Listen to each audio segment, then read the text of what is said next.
Hello, my name's Cornelia, and I live in Alberta, Canada.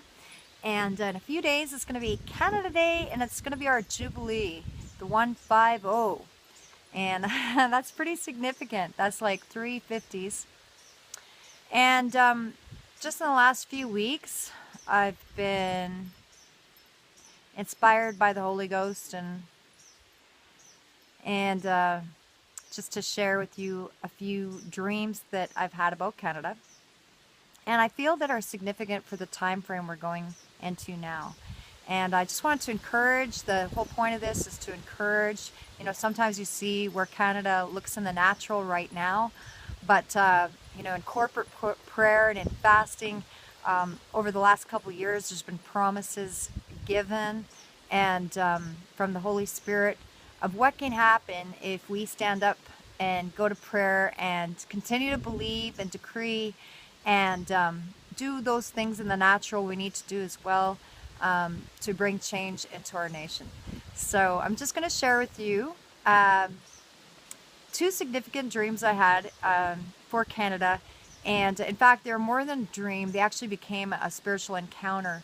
And at one point, I actually ended up meeting one of the people that I saw in the dream the following year. And she actually recognized me in the dream because it was more than just a dream. It was actually like an encounter that we were having in the spirit. So I'm going to start with the first one. And these dreams are speaking of acceleration that's going to happen over Canada on the whole regarding dominion, and which was spoken in the dream, and coming into our identity and acceleration, speaking about acceleration. So here we go. The first one was July 5th, 2013. Went to sleep, of course. That's when you dream usually. And it was dark in this dream, like midnight, and I was out on a paved road. And I was looking, my sister, she's passed away in real life.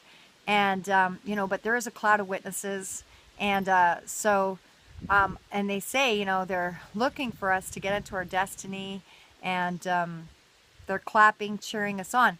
So, I've had other dreams I know that, and even my friends had of her in the dreams, and I know she's cheering me on, just wanting me to get on with it. So, now I was ready, and I wanted to get into the acceleration God wanted to get me in, so I was calling out for that, and I was calling out her name in the street. Where are you? Where are you? And I knew I was looking for a fast car. So anyhow, the first few cars went by were just normal, and then there was a race car that was so souped up, and it was like a purple, bright magenta. I looked, and I was like, is that it? And then I looked close, got a zoom, how it is in dreams, you zoom in, and I see this girl. She's only 22 or 24 years old, so I was like, oh, that's another generation. Kind of past that. So then more cars are going, and finally hers pulls up. It's a NASCAR, and it's got the number 15 on it. Then I go to get in. I had to be a little careful because there's other regular vehicles going by, and I had to be careful that that I didn't get run over. And then I got into the vehicle, and actually I didn't quite get into the vehicle. That was like the end of the dream. And then that next night, so July 6th, I read an excerpt, and actually I better pull this up because I don't want to get it wrong. So I actually I had this book by Graham Cook, not a cookbook, but a Graham Cook book. And so what it was an excerpt from his book that's called Radical Perspective, and it was the 15th entry, and actually it just flipped open to it when I opened up the book that night before I went to sleep, and it was entitled, "There is a quickening spirit abroad in the earth." And the entry was as follows: "It is written, the first man, Adam, became a living soul. The last Adam, Jesus, became a quickening spirit." 1 Corinthians 15:45. The power of God to revitalize us is astonishing.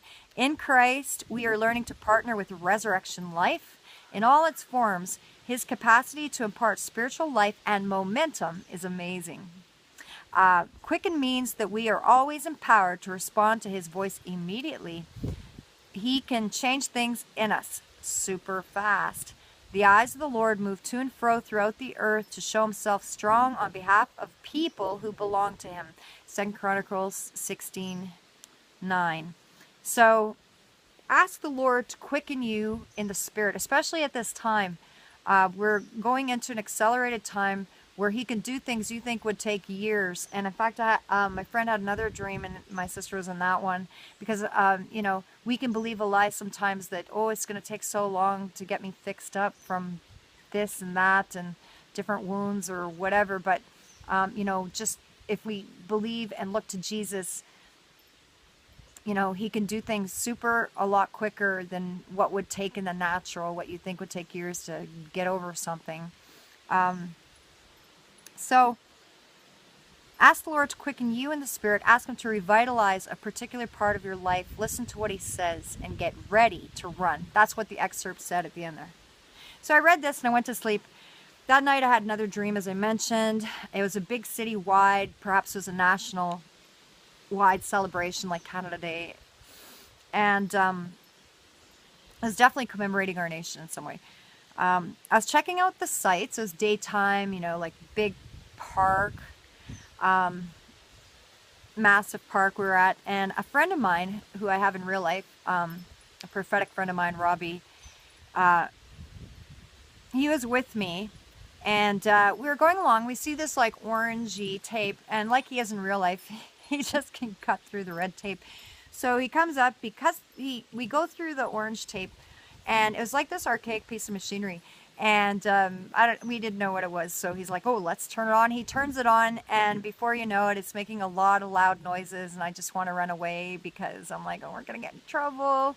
And at the same time, this woman was standing beside us. And I knew instinctively, I knew her my whole life, but I didn't really know, I couldn't put a name to her. And neither could Rob. And I knew instinctively in the dream, he knew her his whole life as well. So, anyway, she had a picture of herself she was carrying around, but she just didn't know really who she was yet. So she was also, she wasn't native. She was like half, like the flag, red and white. It was like she was like a mix. And, anyways, so then this machinery is like, blah, blah, blah, blah, blah, blah, blah. And what it was doing, it was like whittling away the middle section of a bunch of stack of logs, and it was taking away the bark. It was like debarking them, but at the same time, here it made this 3D image of her, of this woman. And I mean, it was like, yeah, completely 3D. And as we looked at it, suddenly it popped right through the picture she had in her hand, and it went poof, like right through. And we're all like, it was like picture perfect of her. Robbie and I like, oh, that's you. And at the same time, simultaneously, she's like, that's me. And that was at Canada. So, when I woke up and further on in the dream, I figured out, it was Canada. That's who was standing beside us, and that's why we knew her whole life. And so before I go on with the dream, I just want to say, so she's about to come into her fullness of her identity, where it might have been kind of blurry and stuff like that. Now is going to be like a clear-cut, fresh, clear-cut 3D image. And I mean, that was like fresh wood under there, right? So it's just like like a face, brand new face. It was beautiful. And anyway, so now what that identity looks like was shared with me a little bit more later in the dream, and other parts or of this encounter, dream. So then we go to the next part of the dream. This is the one part I still to this day don't understand. We just went into like this, like they have in Calgary Stampede, or if you ever been to that, or Klondike Days, and the arenas they have, you can go in and see stuff, or sometimes they have like shows inside, like everything's dark and they have some show. So we went in there, but I left for some reason. I just left before the show started, and So I kept going, and then it was still daylight outside, obviously. So there was like another section, like a big parking lot, and then fenced. It was like fenced off. It represented a large portion. It was like a big fenced off place, and it didn't seem like there's much in there. But there's no people left inside of there.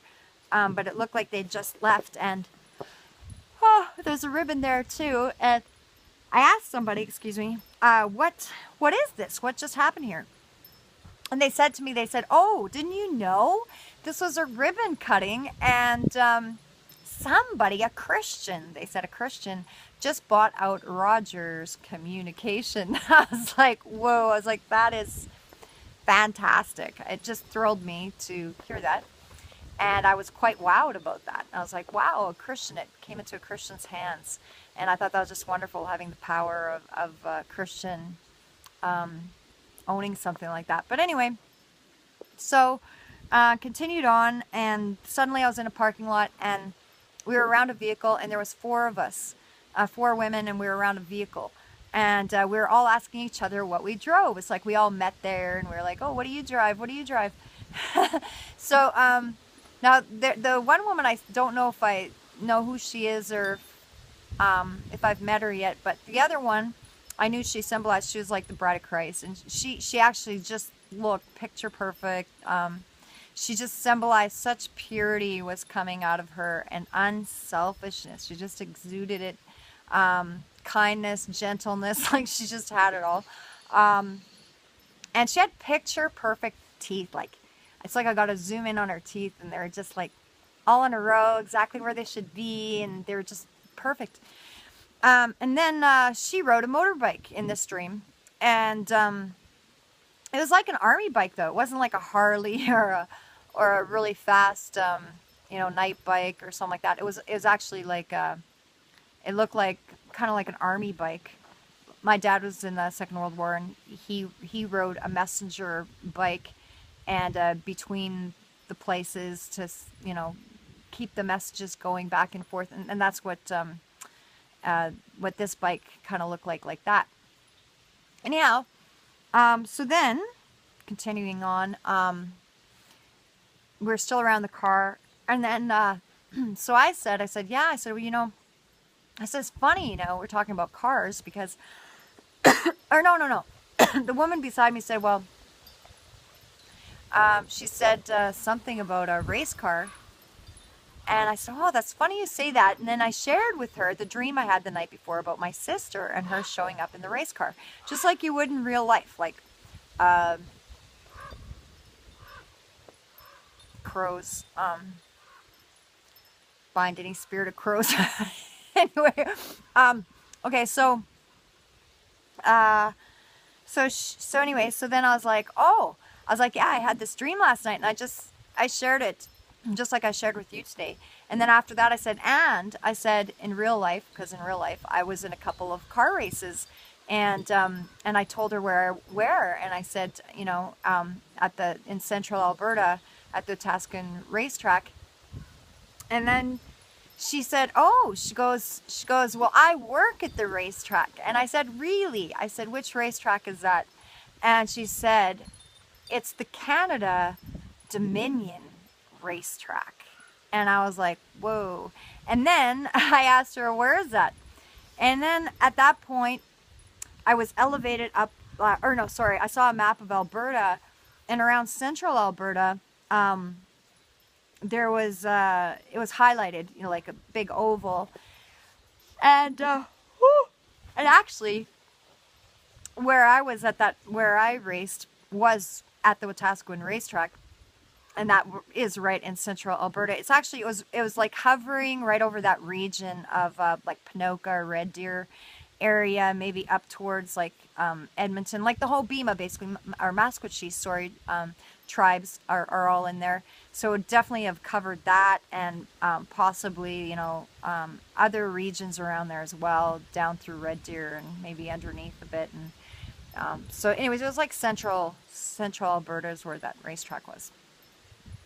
So then, now,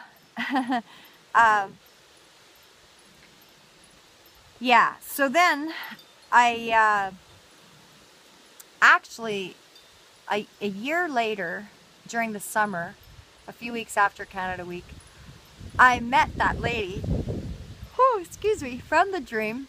She was, she recognized me actually before I recognized her. I had a word for her about how much power of restoration was going to be coming through her life. And she was actually from Masquachese. And she actually worked at that racetrack. Oh my gosh. She worked at that racetrack with her husband for years. And, you know, she's widowed now, I believe it was. But the Lord had such a powerful word for her. And I mean, the power that's going to be operating through that woman, the power of decree and declaration and dominion was just going to be out ballistically out of this world. Like to erase like 2,000 years worth of like curses and just to release restoration over entire like people groups. Like it was just ballistic. I was like, wow, that's quite a word. But anyway, and so that was before I knew, you know, who she was. Because sometimes in a dream you can see somebody, and they don't necessarily have to look exactly like what you see, you know. So it can be like that. But yet she did have dark hair, like she did, and her hair was still like there. But in real life, she looked very native, and in the dream, she actually didn't look native to me. So. And it was very powerful, and she actually just lives outside of Masquachese today, not far from there. So it was really neat. And so anyway, so she recognized me, and she recognized the conversation we had, some of the conversation we had in that dream, and so it was really quite amazing. Okay, so moving on, there was. Now notice the focus here. Like I said earlier, when we stood beside Canada, it was the red and the white. And you think of our founding fathers here, and you think of who was here, you know, before the English and the French or the Vikings came, you know, and you know, the indigenous people groups. And so, you know, in this day, it's going to be we're gonna learn to walk together.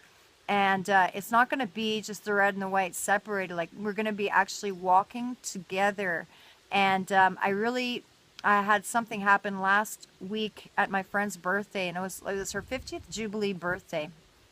And you know, I wasn't expecting this, and like, you know, but it just kind of happened. I was at the airport, and I got drawn to buy something for her, and it looked like a baton, but it was actually what was called a talking stick. And if I had a picture to show you, maybe I can show you here. If I could put a clip in, I'd show you the stick. But normally I don't say the price when I give somebody a gift, but it was so wild. I grabbed onto the stick at the airport.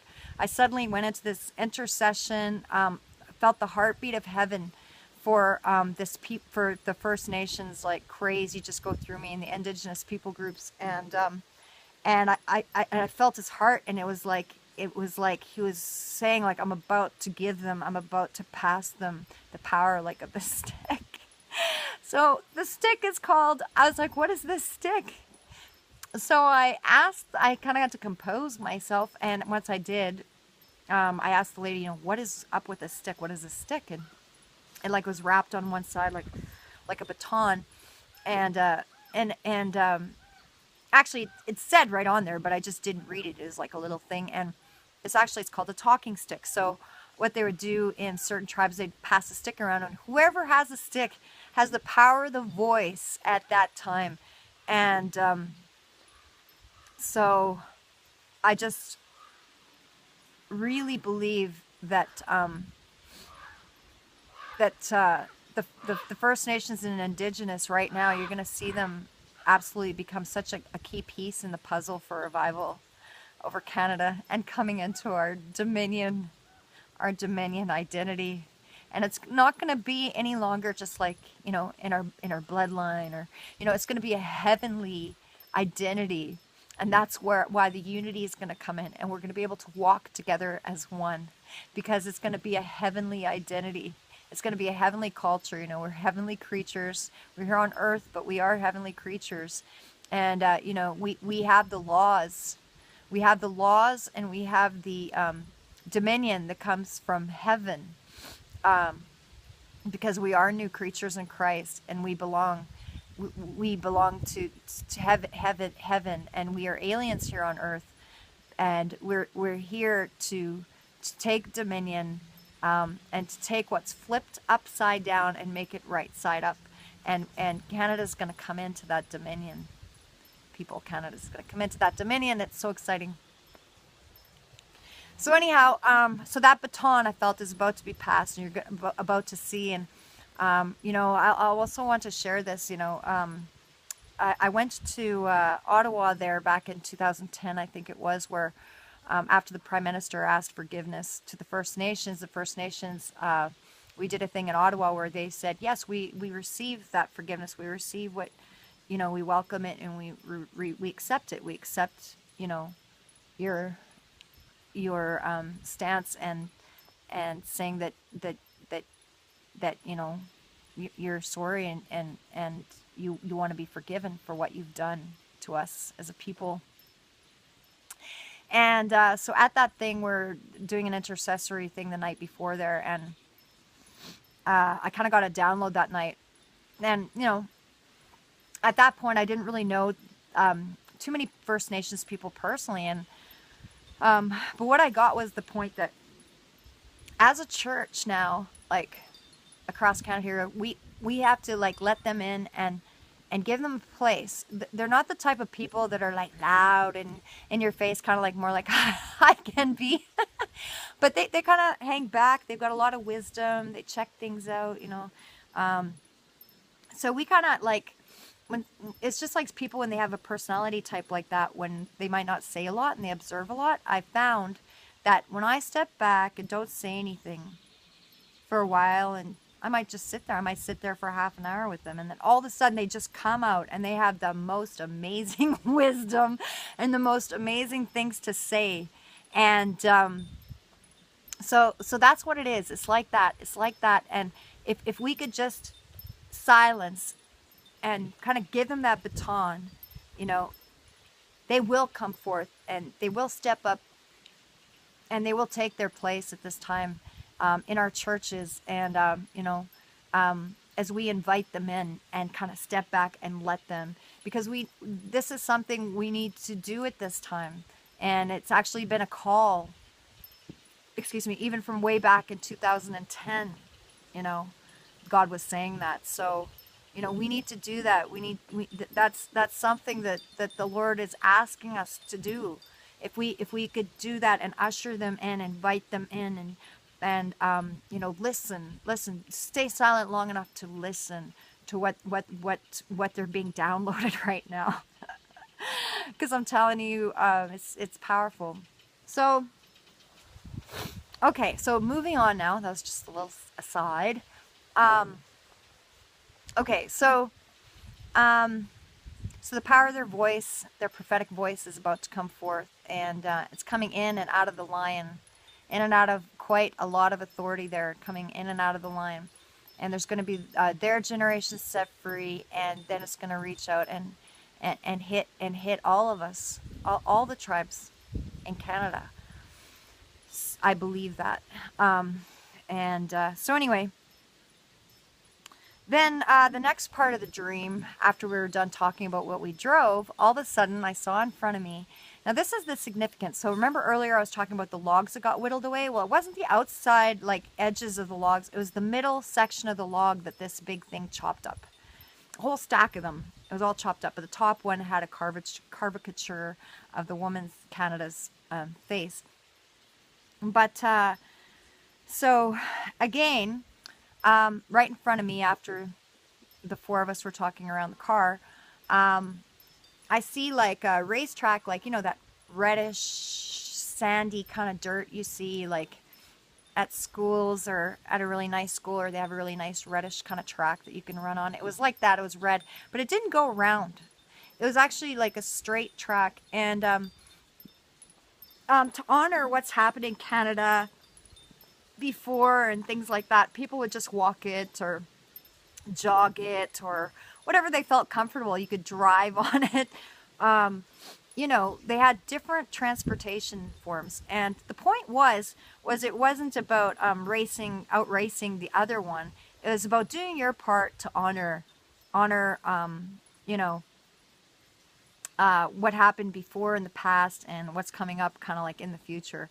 So it was just like I don't know, I can't think of the right word at the moment, but like a tribute, a form of a tribute to walk this stretch. So anyway, I didn't get to see the like I was seeing right in front of me. So again, it was the middle section. It was the middle section. It wasn't what happened before. It wasn't going to be way in the future. It was like that's God's way of saying, you know what, this thing that I'm showing you right now about this identity and Canada dominion and acceleration, this is for now. It's not going to be for you know, a couple decades from now. This is the season we are in now, people. Yay. So acceleration has begun. Revitalization, a quickening spirit is abroad in the earth. And that, of course, also speaks of revival. So anyway, you know, what looks dead and what like looks whatever, half gone, like it doesn't matter what it looks like, because when that revival comes, you know, Lazarus got raised from the dead. So no matter how far gone something looks, watch out when Jesus comes in, because it's going to get more than a facelift. So anyway, okay, so then all of a sudden I saw the Bride of Christ, and I knew she rode a motorbike. She told us that she did, and I was like, oh my gosh. I'm like, man, because I love speed. I love speed. I love race cars. I love race tracks. I love race horses. I just like fast stuff, and I love being, you know, on top of it, on top of a fast horse or in a fast car. You know, so in this section, I would have just gunned that motorbike and just, because you could do whatever you want, but you know, she didn't. I was like, whoa, I'm like, why didn't she? And then again, I got zoomed up close, and here I see these different clay structures, and I'd seen these before.